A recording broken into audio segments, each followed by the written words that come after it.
Hello, 5th grade. I'm going to do a narration of the PowerPoint review that we did the other day in class for the Canada unit test. This is section 1 on geography and climate. First, let's go over the major regions of Canada. The first one is the tundra, which, as you can see from the picture, is cold. The ground is frozen year-round. There's some grass that grows during certain parts of the year, but mainly no trees, just flat, cold, barren land. Where's the tundra in Canada? Well, it's in the northern region up here, in the dark blue color. So, think of those two things when you think of the tundra. Up in the north of Canada, and that picture of the cold, frozen land. Next region, we have the taiga. The taiga is mainly a forest of conifer trees, which are also known as evergreen trees. That's the main feature there. Where is the taiga? Well, the taiga, as you can see, is in this area. It covers a lot of Canada, but it's mainly just trees. It can have hill land, but the defining feature are the evergreen trees in that area. Next, we have the prairie, which, as you know, is a flat land of mainly grass. On this land, there are certain creatures, most remarkably the buffalo. Where's the prairie? Well, the prairie is in southwestern Canada. It's marked here by the red and orange on this map, but it does go up further than that area. But this is its main area, and it links down with the American prairies to the south. This is a very populous region. This whole southern border is a very populous region for Canada. Next, we have the St. Lawrence River Valley region. This is the most populated region in Canada, and it has the St. Lawrence River running through it. It connects to the Great Lakes, and it's in the southern part of Canada, which you'll see in the next slide. As you can see, we have the St. Lawrence River Valley down in the east-west area. It's a warmer climate usually. It's usually not as hilly as the picture showed, but that is part of the region. And it's warmer because it's near the Great Lakes and closer to the Atlantic Ocean, and being around water helps keep the temperature a little warmer. Now we have some of the physical features. We have the Appalachian Mountains over here on the very east side of Canada. Most of the Appalachians run through the United States, going all the way down to Georgia. And we have the Rocky Mountains, or as it's called in Canada, the Canadian Cordillera. That's the portion of the Rocky Mountains that go up into Canada. Next, we have the largest bay in Canada, which is called Hudson Bay. This is where the Hudson Bay Company, owned by the British, operated out of, and that's the most important part you need to know about that. Now we have the Great Lakes. Canada shares 1, 2, 3, and 4 of the Great Lakes with the United States. It does not share Lake Michigan because Lake Michigan is completely in the U.S. border. Otherwise, from that, Lake Superior, Huron, Erie, and Ontario all are shared with Canada.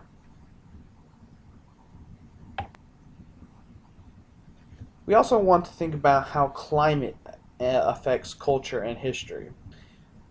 There are many ways that this can happen, but here are some of the major ways.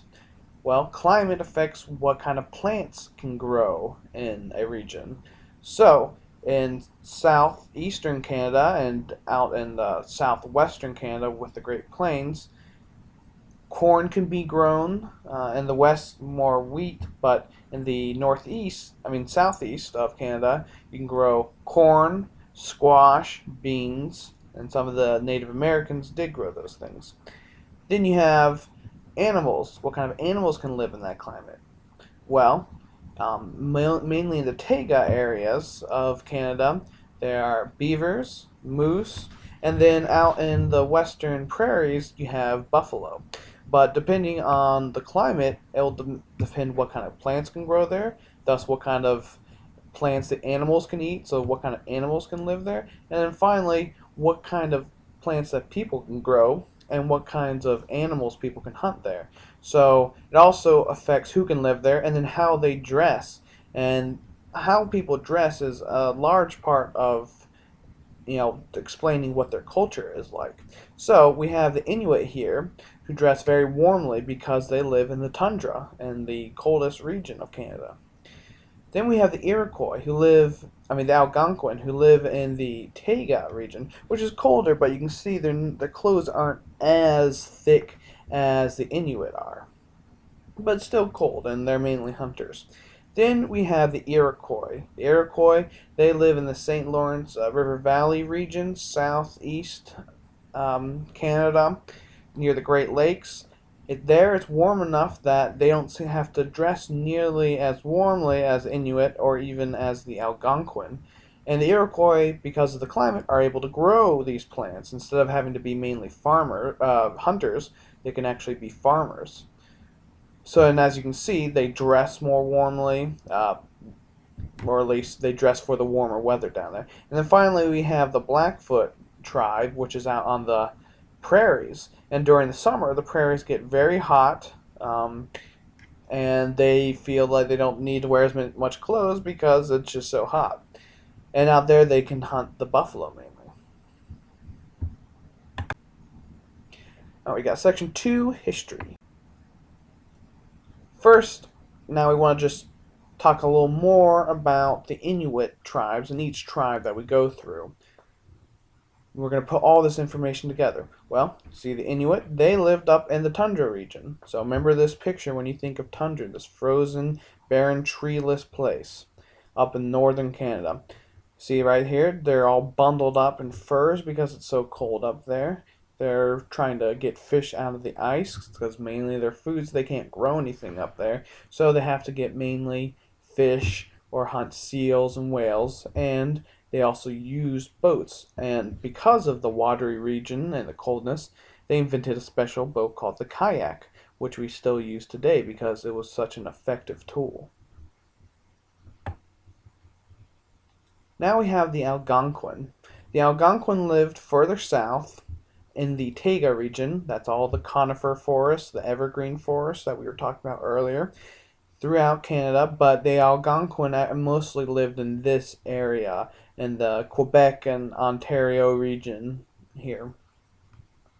And they were mainly hunters. They hunted the large game that lived in the forest, and they couldn't really be farmers because there are just so many trees. They couldn't clear through enough to actually make farms there.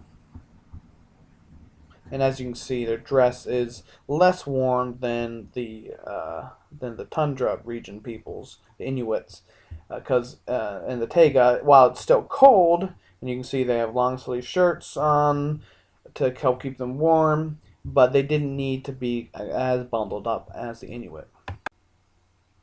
Now we have the Iroquois. The Iroquois lived in the St. Lawrence Valley River, so even further southeastern Canada. In the Great Lakes regions, it was warmer there, not as many trees, so they were able to be farmers. And because they were farmers and they didn't go as far out afield to hunt all the time, they lived together in these long houses up here. The long houses at the top here would house many extended families. They would all live together in this big house made out of birch bark, instead of just living in small one family houses or teepees or in other smaller dwellings. Now we're out in the west on the prairies. southwestern Canada, the prairies, we have the Blackfoot Indians. As you can see from their dress, it was warmer out there because it's a lot further south. But unfortunately, out in the plains, which is the prairie region that they lived in, it suffered extreme conditions. So in the summer, it would be very warm and hot and often dry, but in the winter, it gets extremely cold. So they were lucky in the summer, sort of, but got pretty unlucky in the winter. And their main source of food was the buffalo out on the prairies. This affected what they wore. As one of the classes we saw, they wore buffalo horns as part of their dress for special occasions. Now we have the Europeans in Canada. For the tests, we're just going to be focusing on the British and the French, even though the Vikings were the first Europeans in North America. They only stayed for about 30 to 40 years, so they didn't have a lasting impact. Later on in the 15 to through 1700s, the French and the British were the first major uh, European countries who really settled in Canada. Now, unfortunately, the British and the French from Europe had been enemies for a very long time. For the last several hundred years, they've been enemies. And in Canada, they both were there and they both wanted the same resources. Both sides wanted land, lumber, fish, and fur. They both wanted the same resources. The French were Catholic, but the British were Protestant. So, what's going to happen? Well, when you have different religions and different beliefs, sometimes, and when you want the same resources, often it's going to lead to conflict, to war. And that war we call the French and Indian War. In Europe, they call it the 7 Years' War. So the British fought the French for control of Canada using their different beliefs and also to get the same resources.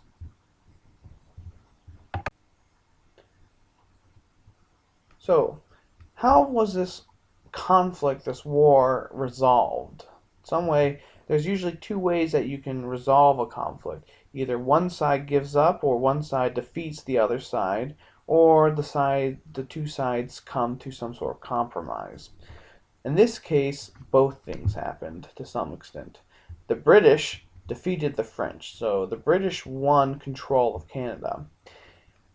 But most of the people in Canada were actually still French people, even though the British had taken control of them. And the British were Protestants, and the French were Catholic. Now, the British knew that if they tried to make the French become Protestants, they would have an even bigger problem on their hands. And the British said, "Hey, it's just not worth the fight. It's not worth the bloodshed. Let's just let them be and stay Catholic." So the British let the French Canadians stay Catholic.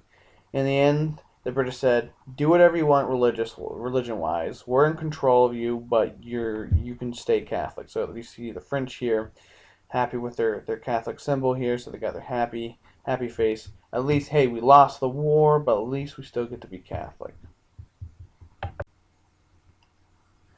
All right, and later on, that's fine. The British and French are living in Canada, and they don't like each other, but they're living with each other.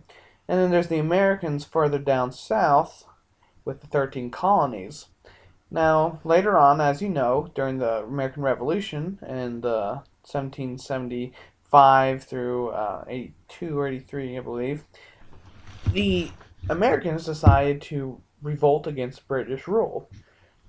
Now, why didn't the Canadians join in that fight? Well, there are several reasons.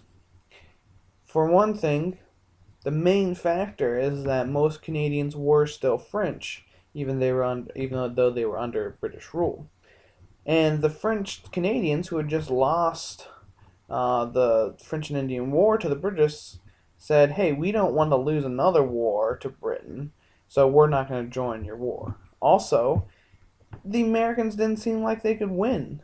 First off, and that's the main thing, really. They said, "Hey, you Americans have no army. The British army is one of the greatest and most powerful armies in the world at the moment. And you think that without an army and with all your disunity between the 13 colonies that you could possibly win against the British, who just beat us, the French?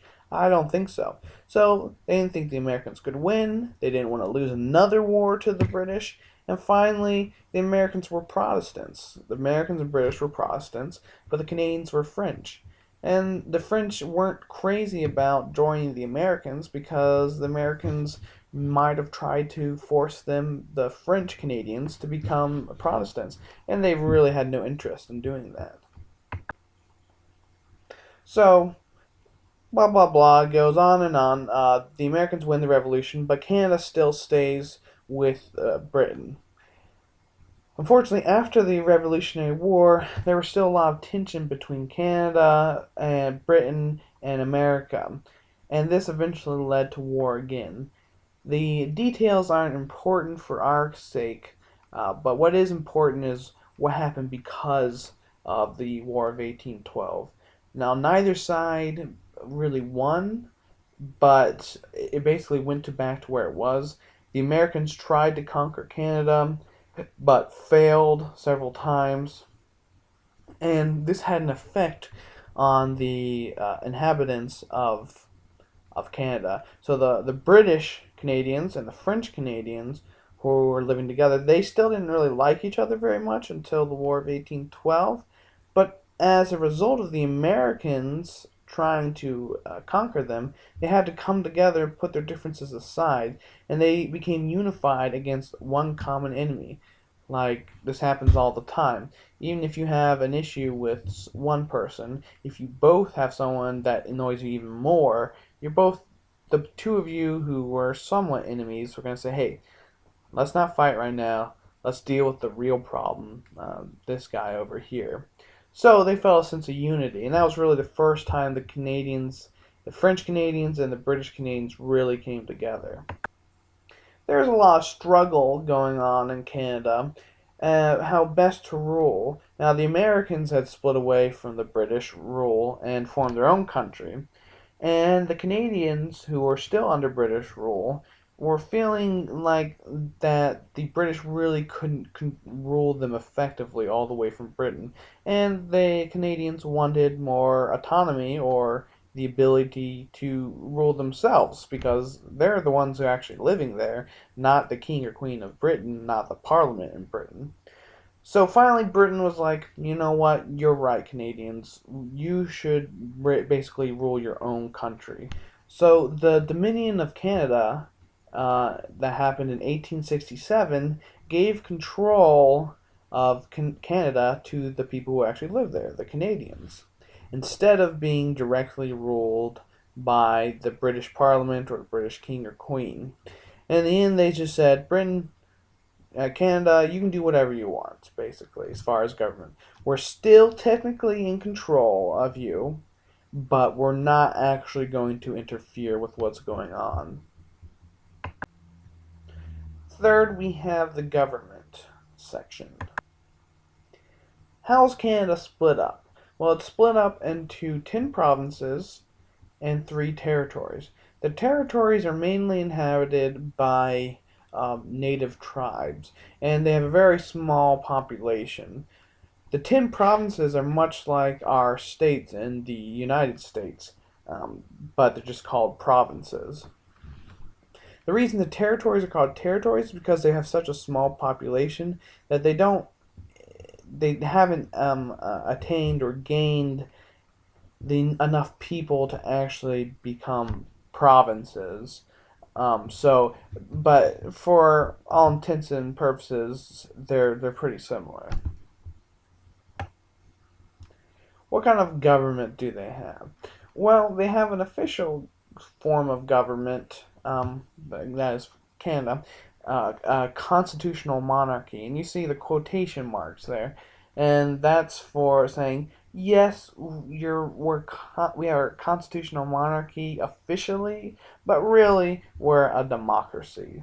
The Canadians, the king or queen of Britain, is technically the head of the Canadian government, although they do not actually do any ruling or interfere with the Canadians at all.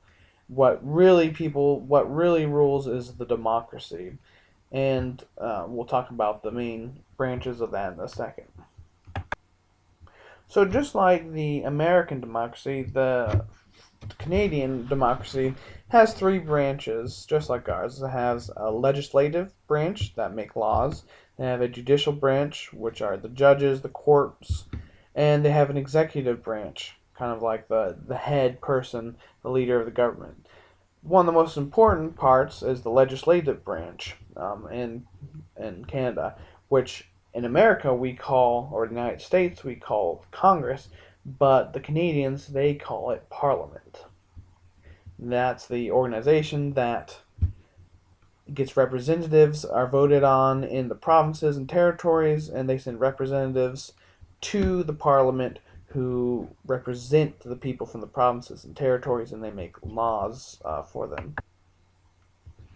Finally, we have the Prime Minister, who's sort of like our president, although he is not directly elected.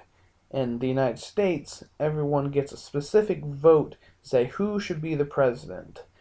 But in Britain, you don't actually vote for a prime minister. You vote for different political parties or different people from political parties.